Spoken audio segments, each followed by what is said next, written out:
So what I wanted to discuss this morning about the beginning of this encounter at Kashi. Kashi is the old name, also known as Varanasi, now known as Benares, which has always been a Mayavadi headquarters. It's their one of their strongholds. And for some reason or another, two of Chaitanya Mahaprabhu's disciples or followers were there, Tapan Mishra and Chandrasekhar. So,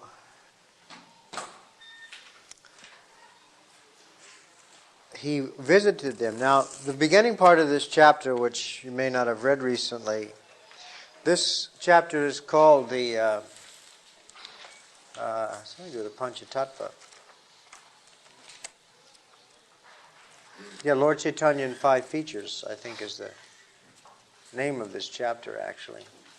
It's not given here in this book, is it? Yeah? Yes. Yeah, Lord Chaitanya in 5 features. It first came out as a little booklet, all by itself. Your name is Krishnakshit. Please try to be on time, okay? And this you're Bhakta John.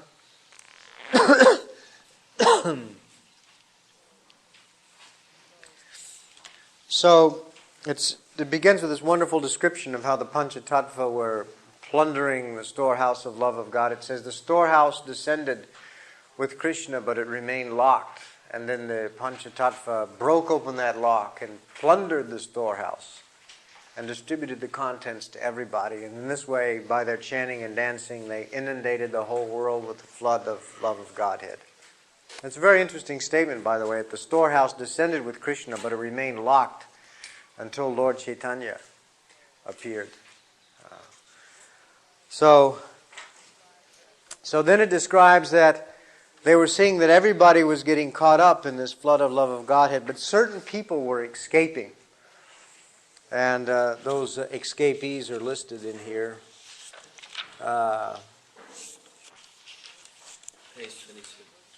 Thank you. Impersonalists, fruit of workers, false logicians, blasphemers, non-devotees, and lowest among the student community were very expert in avoiding the Krishna consciousness movement.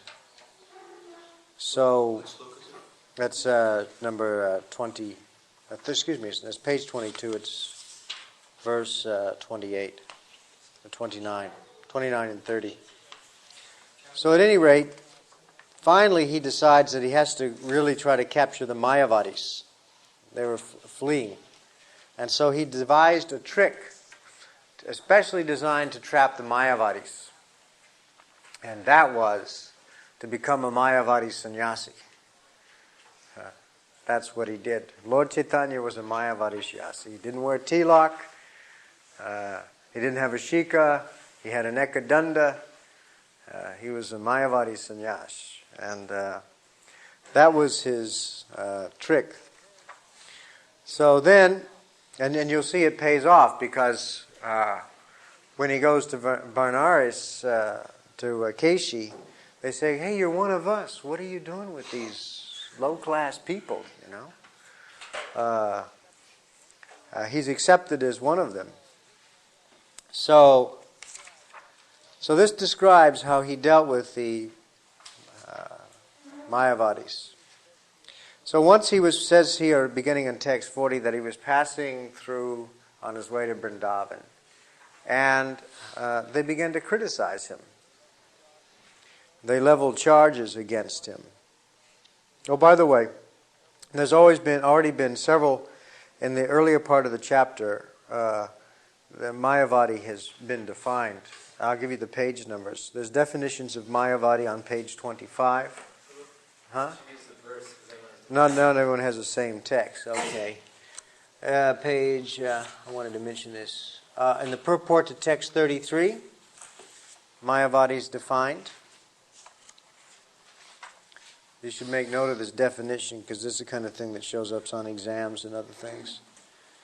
And then in the purport to text 39, Mayavadi is also defined. And later on it'll be defined again, further on in this chapter, in the purport to text number 100. Okay? just in passing, that's where Mayavad is defined. It mentions here in text 33 that there's two kinds of Mayavadis are mentioned here. The ones from Benares, who are called the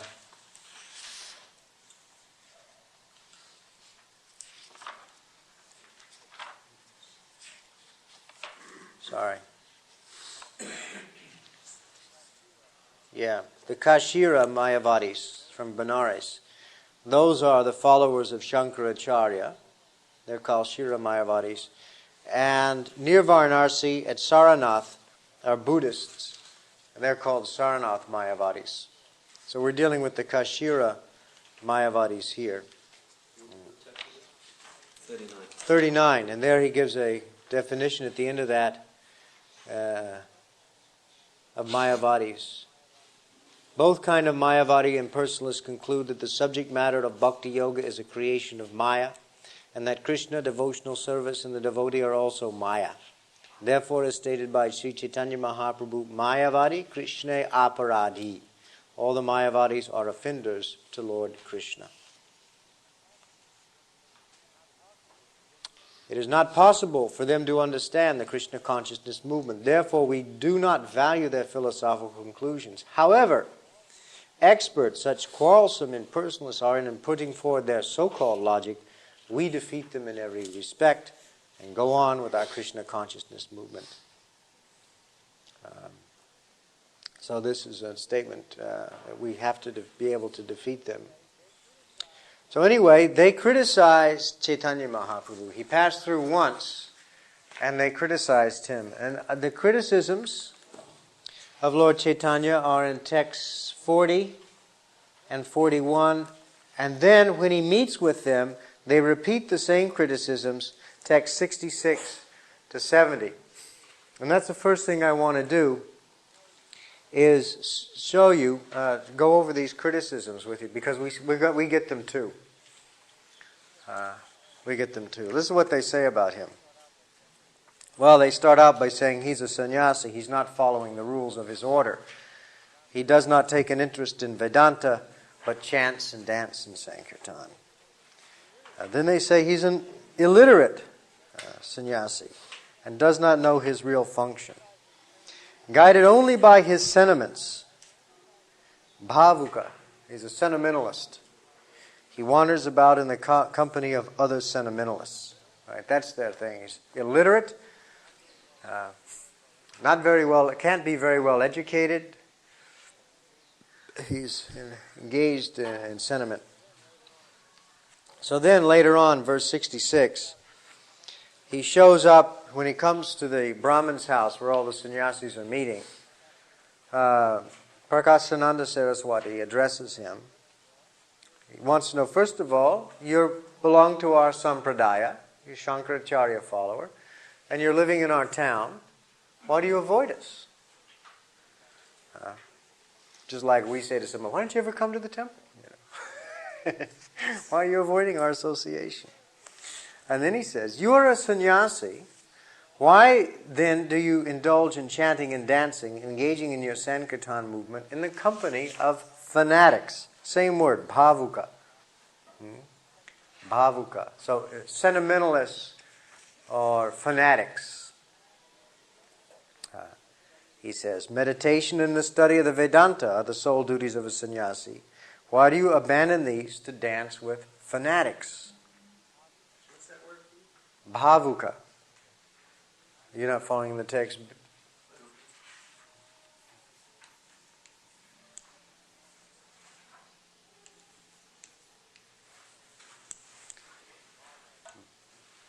Bhava is, sentiment. Bhavuka. It's a Bengali word. You look as brilliant as if you were Narayan himself. Will you kindly explain the reason you have adopted the behavior of low-class people?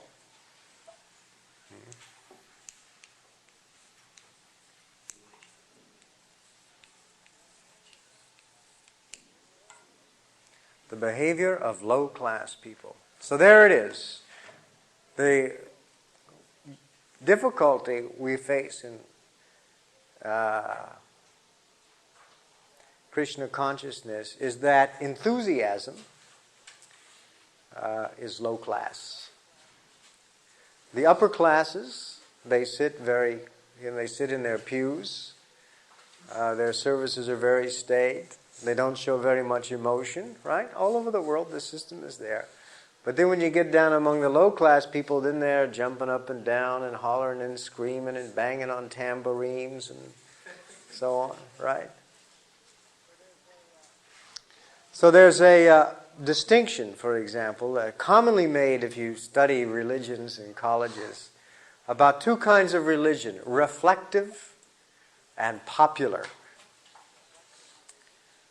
Reflective religion is of intellectuals and thinkers, and then popular is enthusiastic, excited, full of energy, but not so bright.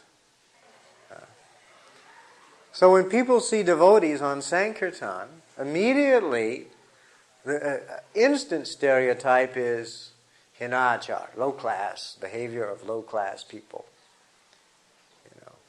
Because before we came, there used to be the Salvation Army out there with tambourines and so on. So this is the stereotype. A few years ago, I was asked to give a paper before some professors, scholars at the American Academy of Religion. And so I decided to give this paper about the scholarly tradition in Lord Caitanya's movement. So I know this is the first thing, because I see Krishna consciousness, or Vaishnavism is always presented as, again, same way, popular religion, enthusiasm. Enthusiasm, by the way, used to be, in the last century in England, I don't know if it still is, a term of putting people down. Enthusiasm. It was, the Church of England was not had enthusiasm, but it was the Methodists and people like that in chapels that was called enthusiasm. It was very definitely a term of opprobrium. So anyway, so when I delivered this paper, this has been reprinted in the as an appendix to that book by Satyaraj on Lord Caitanya. So I begin by telling them, I say, one of the signs of health in a religious tradition is its ability to integrate emotion and intellect, so that all thought is energized by feeling and feeling is disciplined and directed by thought. Because that's the distinction they've made, you see, reflective religion and popular religion. Right? So I say, no, actually they should be integrated, which they'll all admit, actually. Then I say Prabhupada recognized this, and in his commentary to the Bhagavad Gita, he remarked that devotion and reflection are interdependent. This is quoting, are interdependent as religion and philosophy. Religion without philosophy is sentiment, or sometimes fanaticism, while philosophy without religion is mental speculation. So this is what these sannyasis, you have no philosophy. You can't be. This has to be all sentiment, low-class stuff like that. Of course, Chaitanya Mahaprabhu is going to show them, but which tells us what we have to be able to do too. Anyway, I go on to say, the ideal of integrating feeling and thinking in religion is not always or even often realized. More often than not, we encounter religious traditions in which the two, feeling and thinking, have been separated. They become two-tiered religions, so to speak. The lower tier is made up of a fervently emotional, relentlessly enthusiastic, and obstinately convinced following, which understands its traditions, scriptures, and symbols, I put in quotation mark, literally, and feels threatened by reason and even education. The upper tier is made up of an urbane intelligentsia, often clergy, which is embarrassed by the naively faithful, and which has worked out a sophisticated piece of intellectual machinery, enabling them to indulge in the same language and rituals as the naively faithful, while intending something quite different by it, allegiance to a rational ethic or metaphysics, which is what their religion really amounts to, mythically conveyed. So in other words, when you get these the intellectuals are busy saying, yes, we can talk about God or we can talk about Jesus, but then if you look at the philosophy they have, they find a way of not really having to believe it. They write books with things like, the ethical meaning of the Gospels, or... Anyway, I give examples, which we'll see in this class. I think that this sort of two-tiered religion is religion in a disintegrated form, even though theologies have been composed to justify it.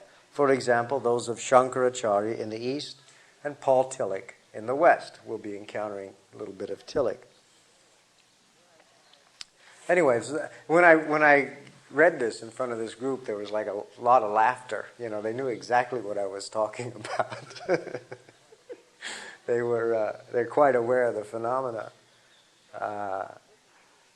So this is something that we're up against when people encounter the Krishna consciousness movement. Immediately, they think that we cannot be thinkers, that we cannot be intelligent, that we cannot be reflective, and they think if we really believe the stories about Krishna, that we would have to be stupid. You had to be, like a born-again fundamentalist Christian who is very threatened by education or reflection and so on. So this is the same kind of charge is brought against Lord Caitanya. That's what people think of us too. So in this way, we're in the same situation. Of course, they're wondering because they see him as a deserter. After all, he's born in a Brahmin family. He was educated at the Oxford and Cambridge of India at the time, and now what he's done, he's become a dropout, and he's gone slumming with these bhavakas, these low-class, sentimental people. So it's just like, suddenly seeing the Archbishop of Canterbury on the street corner with Jehovah's Witnesses or somebody, like they say, what's happened? That's their reaction to him. So that's the context. And this idea, anyway, that anytime there's feeling and emotion, public displays of those things, it's not very high class thing to do. So we have to redefine that for people. So now we want to look at the methods that Chaitanya Mahaprabhu uses to deal with them. And this is very, very instructive because many of them we can follow.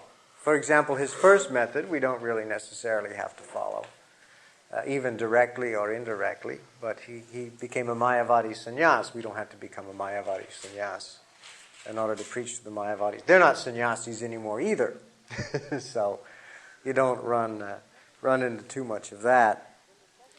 Then the second thing he did, if you go through this, he accepted the invitation. When he came back, let me just backtrack a little bit. So these criticisms were voiced when he went through once.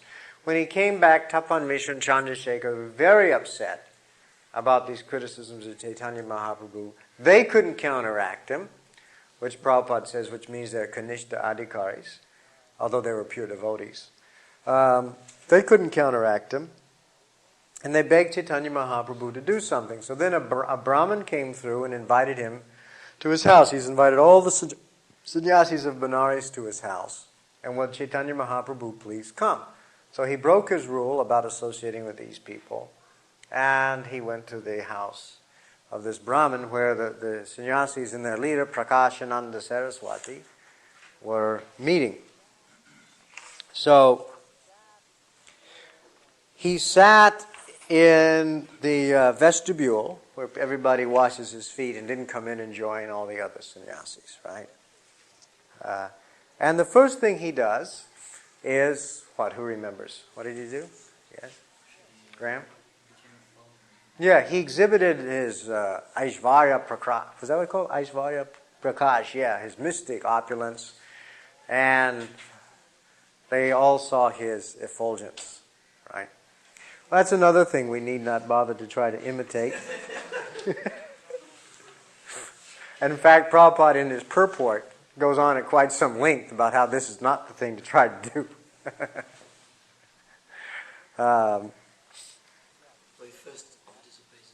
Yeah, he did. He offered his obeisances. He's very respectful. And so they gazed up, and they stood in respect. These people are all interested in going to the Brahmajyoti, so when they see it, they stood in respect. And then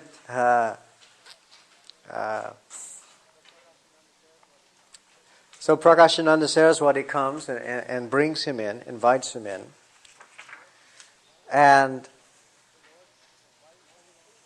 the Lord says, why are you sitting there? Are you lamenting something? He says, I belong to a lower order of sannyas. He was a Bharati. In fact, Chaitanya Mahaprabhu kept his brahmachari name. Chaitanya is a brahmachari name. He didn't change his name to a sannyas name, but he was a Bharati of the different orders in the Mayavadi ranks. So he says, and they were not that high level on the Mayavadi social scale. In fact, when he meets later with Sarvabhauma Bhattacharya, when Sarvabhauma Bhattacharya finds out that he was a Bharati, he wanted to teach him so he could bring him up, because he was a relative, and he knew his father and everything, and he thought it was too bad that he was just a Bharati, and he could bring him up to be a Saraswati or something, raise him up a little bit. So he says, I belong to a lower order of sannyas. Therefore, I do not deserve to sit with you. So notice his humility. Now, this is the next point that was very attractive about Chaitanya Mahaprabhu. Aside from his Aishvarya Prakash, was his extreme humility. And if we look at text 52 in the purport, Prabhupada makes a very important point that we have to see when we want to know how to deal with Mayavad philosophers and how to defeat them. Mayavadis of different kinds. No, is that right? What did I say, text 52? That's not right.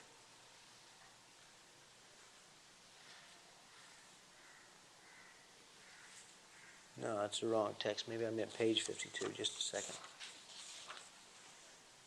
Yes, I'm sorry. It's purport to text 68. When Prabhupada says that to be a candidate for Vedanta philosophy, the qualification is Trinadapi sunichena tororapi suhishnena, so on. Amanina maninandena kirtaniya sadahari. This statement indicates that one can hear or speak about Vedanta philosophy through the disciplic succession. One must be very humble and meek, more tolerant than a tree, and more humble than the grass.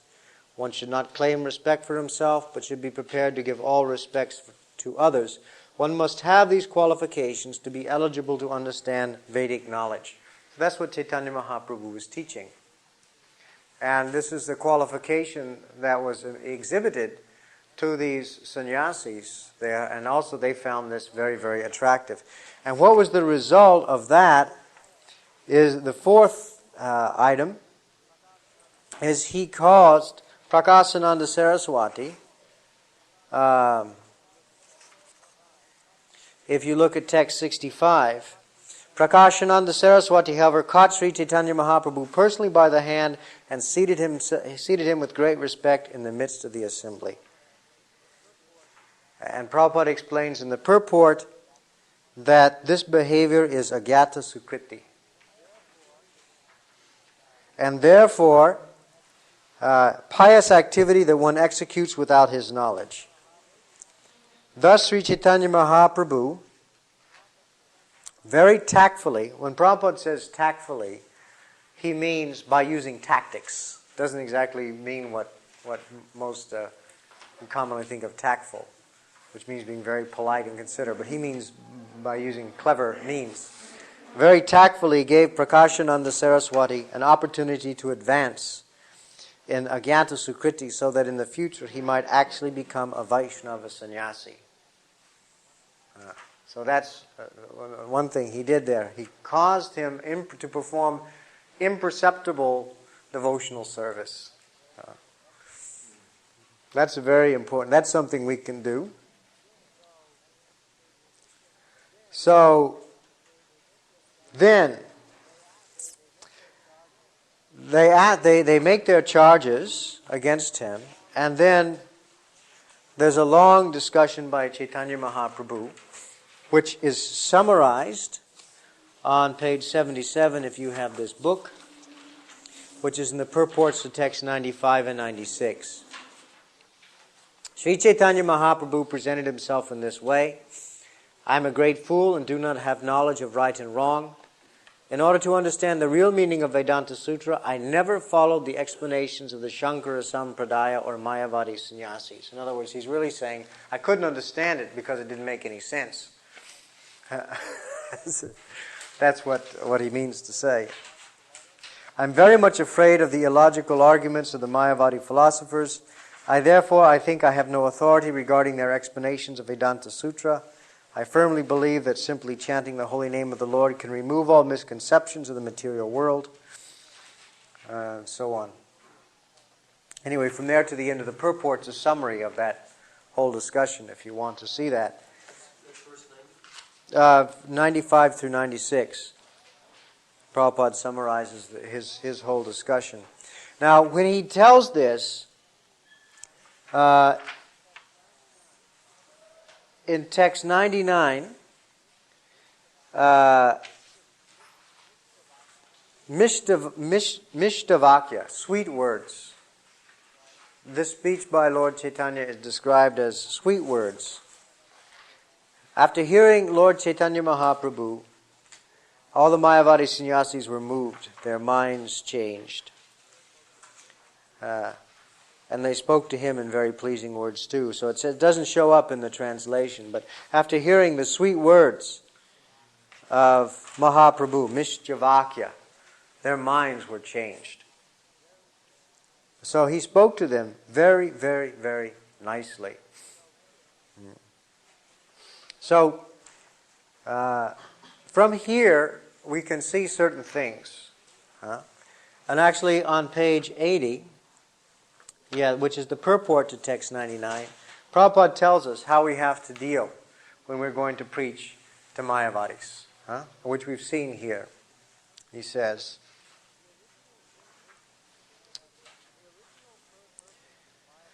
the original purpose of the Mayavadi sannyasis of Benares in meeting Chaitanya Mahaprabhu was to defeat his personal conception of God. Sri Chaitanya Mahaprabhu, however, as a preacher, turned the minds of the Mayavadi sannyasis. They were melted by the sweet words of Sri Chaitanya Mahaprabhu, and thus they became friendly and spoke to him also in sweet words. Similarly, all preachers will have to meet opponents, but they should not make them more inimical. They are already enemies. And if we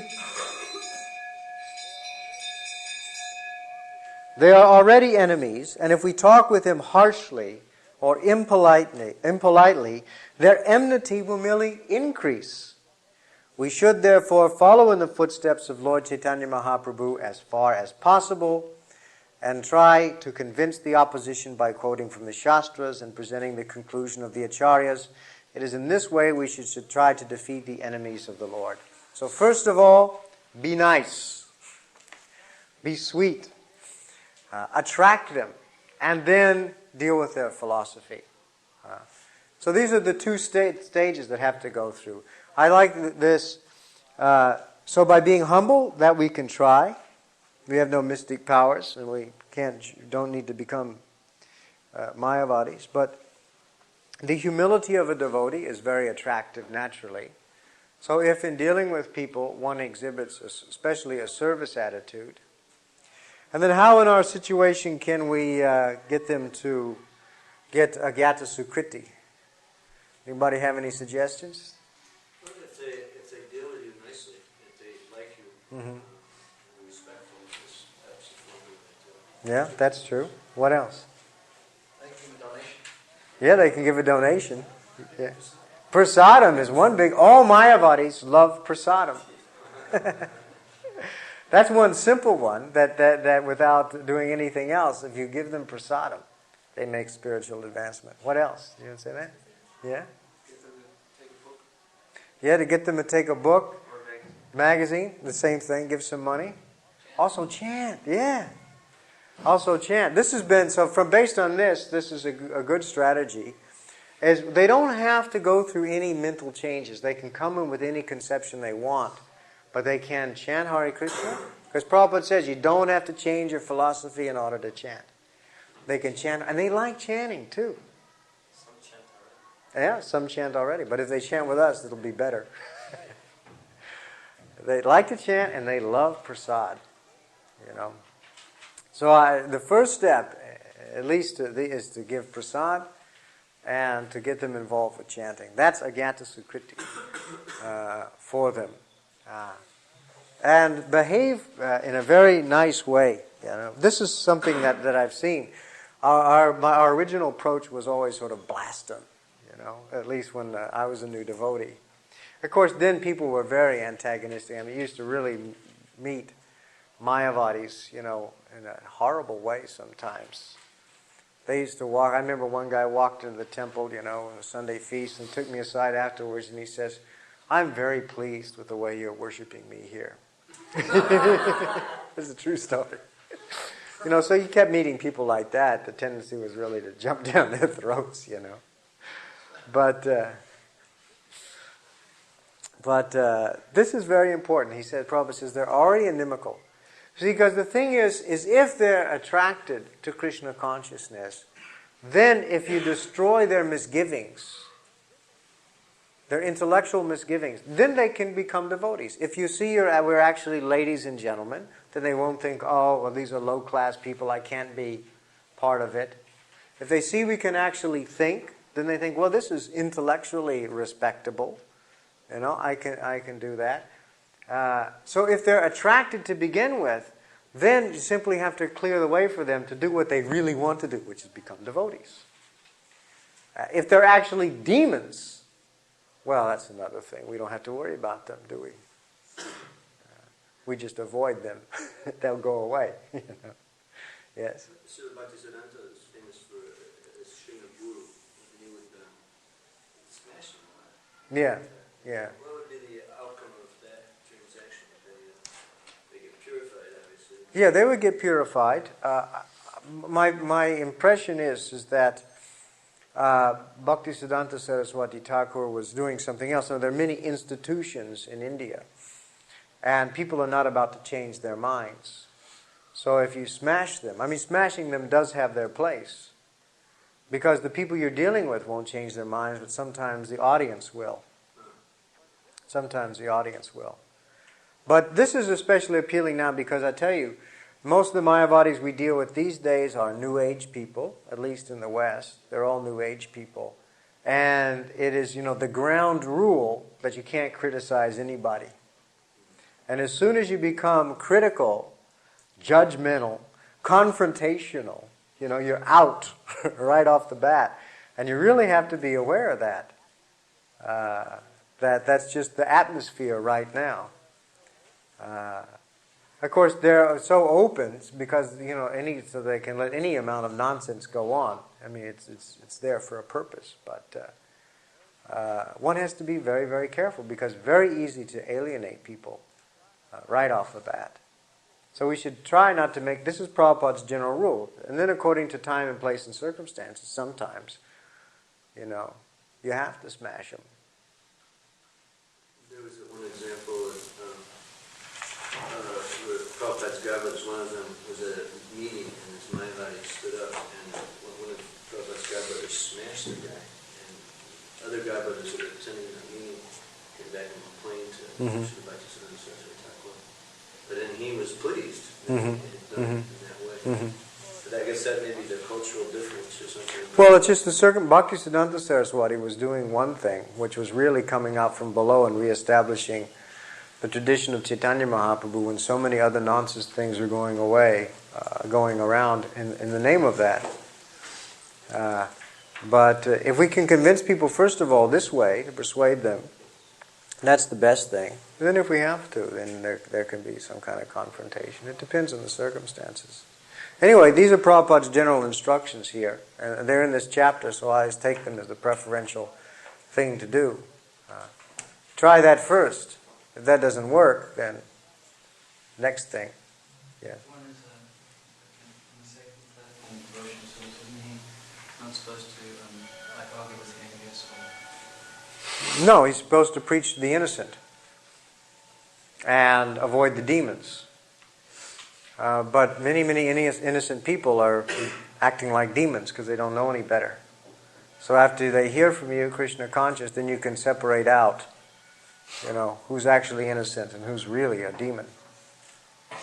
Yeah. So that point of alienating people, sometimes you'll find that you'll be deliberately asked a question, so the person who's asking the question can determine which camp you're in. Or they'll say, what do you think about such and such a type of philosophy?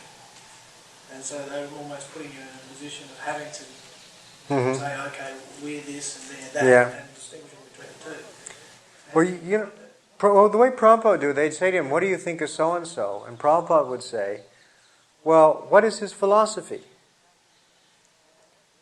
That way you don't attack anybody personally.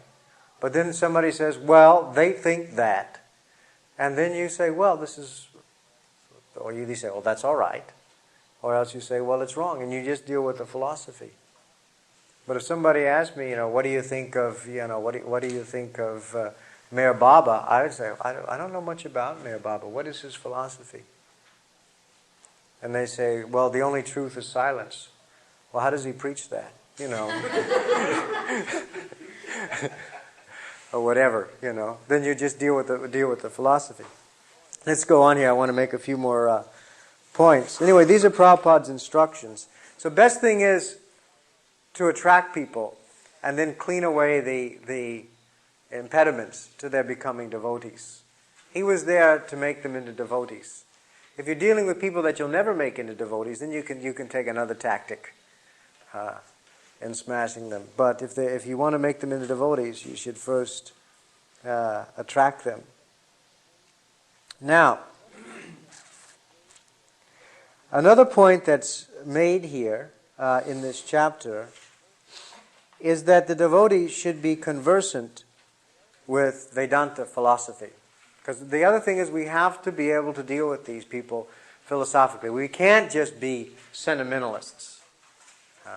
Prabhupada never wanted, that's why he published so many books. So he wouldn't be a sentimentalist. That's why the 6 Goswamis went through all the scriptures and established in the soundest possible way the philosophy of Lord Chaitanya Mahaprabhu. That's why we're not just, the lower tier of a 2-tiered religion. This is actually the integrated religion. So if you look at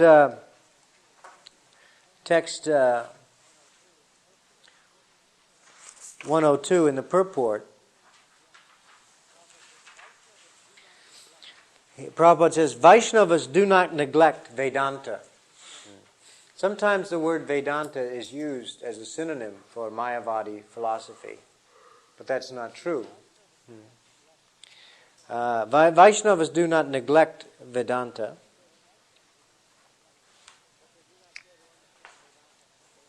But they do not care to understand Vedanta on the basis of the Sariraka Bhashya commentary. Remember that Sariraka Bhashya, that's the name of Bhashya means commentary. Commentary. And Shariraka. Shariraka means one who is embodied. That's the name of Shankaracharya's commentary, an embodied soul. One who has a body. Sharira is body. Sharira avijja, body. Shariraka Bhashya, commentary. So then Lord, because here you see Lord Caitanya says, okay, because they say to him, well, why don't you speak something on Vedanta? He says, okay, if you want, I can do that. So Prabhupada says, yes, we have to do this too. And he talks about Jiva Goswami, Bhakti Vinod Thakur, Bhakti Siddhanta Saraswati. One must know very well that Vaishnava philosophers are not sentimentalists or cheap devotees like the Sahajiyas. All the Vaishnava acharyas were vastly learned scholars who understood Vedanta philosophy fully, for unless one knows Vedanta philosophy, he cannot be an acharya. So, also, if we look back a little bit, he makes the same point earlier on page 56 in this edition, which is the purport to text number 72. Talks about how the Sahajiyas don't care to touch the Vedanta Sutras. A real Vaishnava should, however, study Vedanta philosophy. One should not be a Mayavad, but one should not be unaware of the subject matter of Vedanta philosophy. Indeed, Chaitanya Mahaprabhu exhibited his knowledge of Vedanta in his discourses with Prakasananda Sarasvati. Thus it is to be understood that a Vaishnava should be completely conversant with Vedanta philosophy, but of course he should not think it's everything, and he shouldn't become an impersonalist, right? So this is another instruction from Srila Prabhupada. Now, he says, okay, if you want, I can say something to you regarding Vedanta philosophy. And then he begins to talk about the Vedanta Sutras, which we'll discuss tomorrow. Vedanta Sutras and what they are and everything like that. But in this sense, his context is quite different from our context as preachers. He's dealing with another group of people, that is to say, the followers of Shankaracharya, and both Chaitanya Mahaprabhu and the followers of Shankaracharya accept the authority of the Vedas and of the Vedanta Sutra. And our situation is quite different. We deal with people who don't accept that authority. So a large part of this conversation that Chaitanya Mahaprabhu is about what is the real meaning of the Vedanta Sutras. But most people we'll deal with, they don't care what the real meaning of the Vedanta Sutras is. Now I want to read to you from an introduction to a book on Advaita Vedanta. By the way, if you want a little book that has a lot of summary of the Advaita Vedanta philosophy, this guy is named Elliot Deutsch.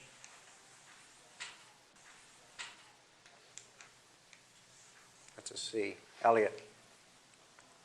Yeah. His book is called Advaita Vedanta, A Philosophical Reconstruction, published in Honolulu, 1969. It's a short, slim book. So he explains in the beginning of this introduction, this is a priceless passage here. You've got to listen to this one. He says, one of the major difficulties that we in the West, that's going to be the use of the, notice the use of the word we in here, that we in the West have with Indian thought in general, and with Vedanta in particular, nevertheless, is to be found in what may be called its traditional grounding. A Vedantic system bases itself upon ancient texts, and one of its primary tasks is to show that these texts represent a consistent and singular point of view. Systematic Vedanta was thus formulated in terms of scriptural exegesis. You know this word?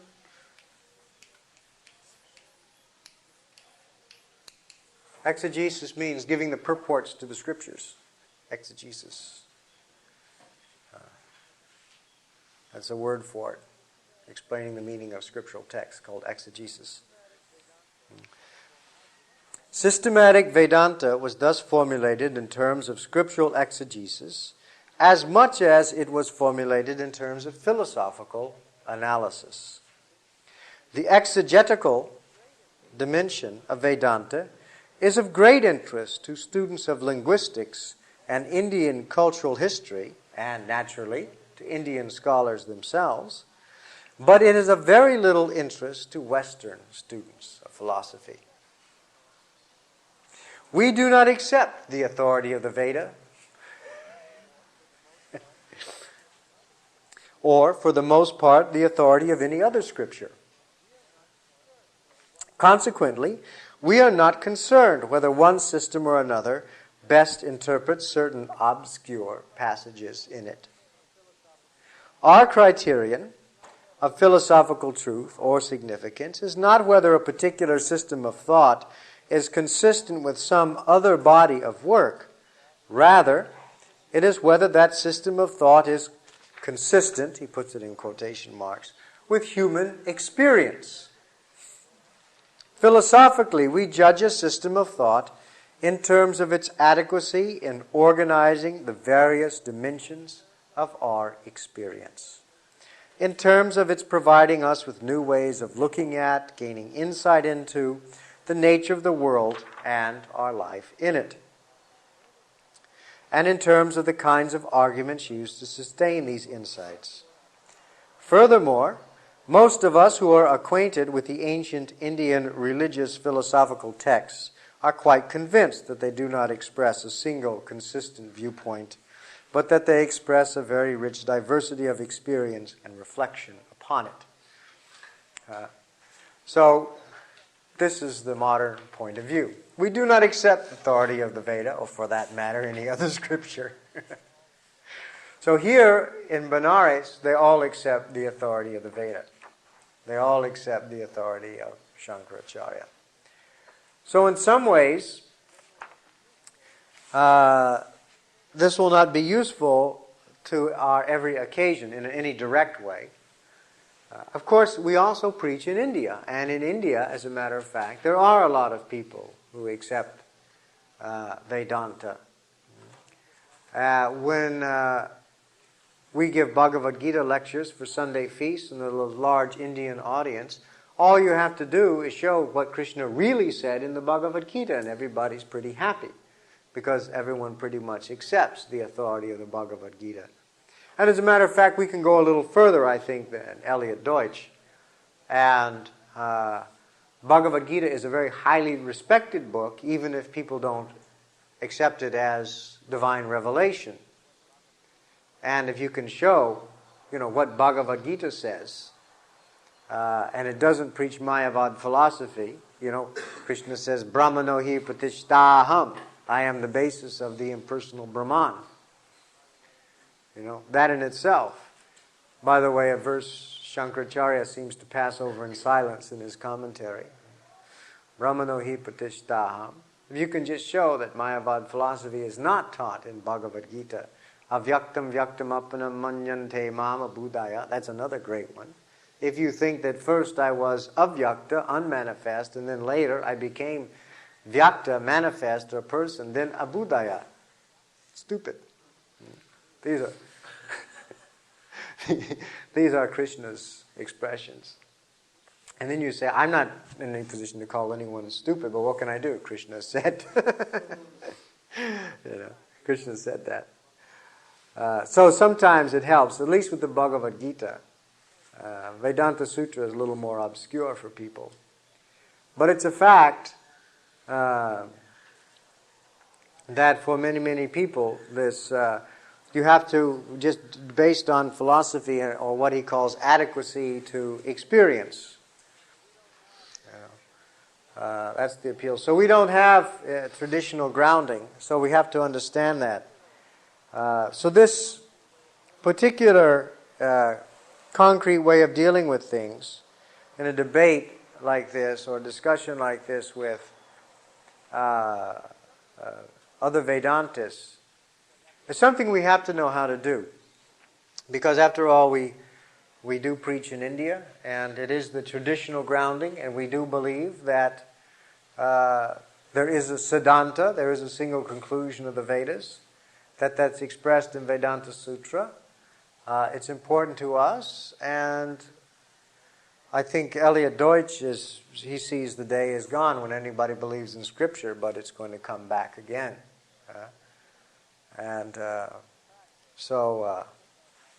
But it's a fact that our situation is often quite different from that. So just keep that in mind. Also, when we see this, this is going to be a very well-defined ground. It's like lawyers in a courtroom. There's a book of law they all accept. Many times when we preach against Mayavada philosophy, nobody accepts that there's a courtroom, that there are any law books, that there's a judge, that the arguers exist. Everything is denied. So that's a problem we'll have to deal with. Okay, so any questions? Yes. I was just wondering that you were speaking before about personalities who were speaking of one thing and one completely convinced of it, or one practicing that. So what is their position? Why were they speaking like that? I'm sorry, what are you talking about? Well, earlier on you were saying about the upper tier of religious. Oh. Yeah, and Because they were brought up that way, because that's their allegiance, because they want to be able to still go to church and bow down and pray and still get those good feelings, but they don't want to really have to believe these myths.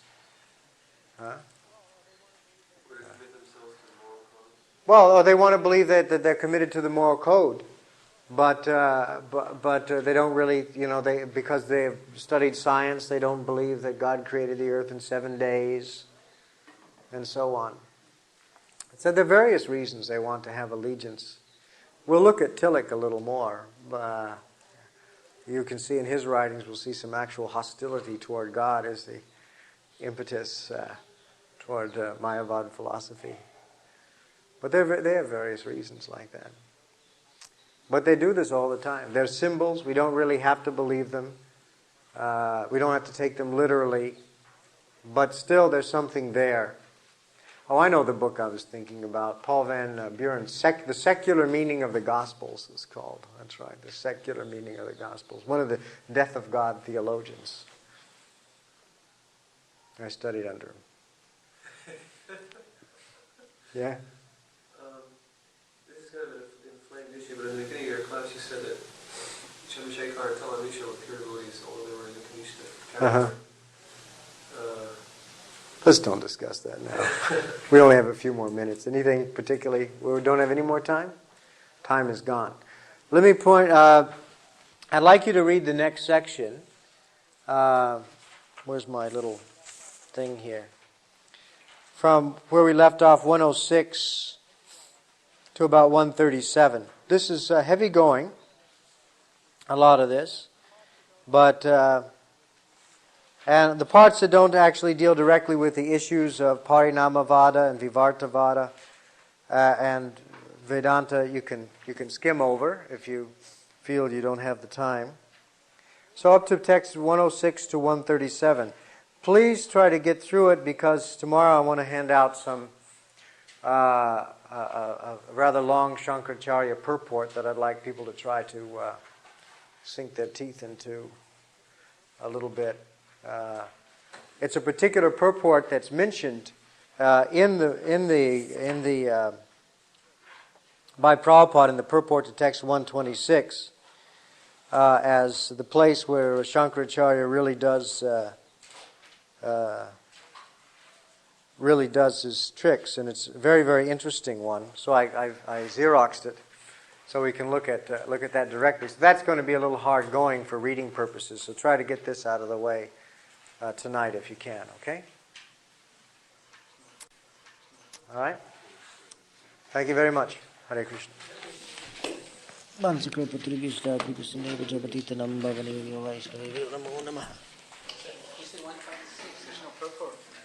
Did I say 121? I'm sorry. 121. There's no way you could misconstrue Brahmano Ipatishtavan to mean the opposite, isn't it? I don't think so. I think he does a job with the Vyakta Vyakta Mapanam Manyat. I think he manages to turn that around somehow or other. Brahmano Hipatishtamas, I remember, there's, Tishthamam is yeah, on the basis, support, foundation, yeah. It's not much Not